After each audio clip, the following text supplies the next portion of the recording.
دهيا كود روجا وتركي دالي بورين انغو عافية كي گشتي دروجه بدهم جالي كوماليا ما في مروان بن درباري گرتيگين تركي دا راپورتا سالان هاتا پار بكرن راپورتا هاتيا آماده کرن درباري بمپكيرنين دي گرتيگين تركي و باكوري كردستاني ده د سال 2022 و 7 مهم بوري ين سال 2023 رودانه رادخه برجاوان برپر سالجنيا گرتيگان يا كوماليا ما في مروان نوراي شبيرمن دا زانينكو د گرتيگان د کاپاسيتي خو زياده تر گرتيهنه ده هر واري د بمپكيرن روددن و هر زياده جلسر Kürdi eziyet inmazın negirtiyan tekrin.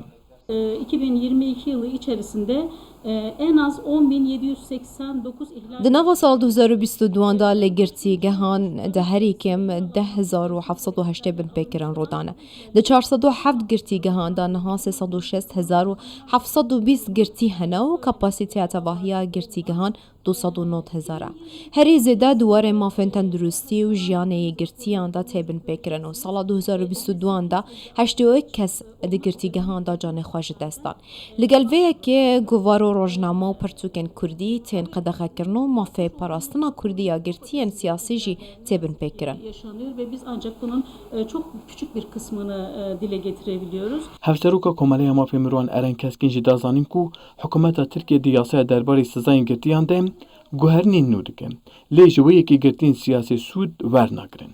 Hırsızlık yapan, kaçakçılık yapan. Hikûmet ji bo kesên dizî û qaçaxiyê dikin û kesên destdirêjahiyê û tundiyê li jinan dikin, bi guhertina di yasayan de efwê derdixe.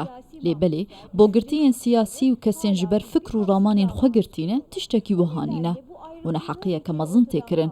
Gerek li vê erdnîgariya demokratîk bûn, bêxwestin pêwîst e lêborîneke siyasî û berfireh bê rakandin.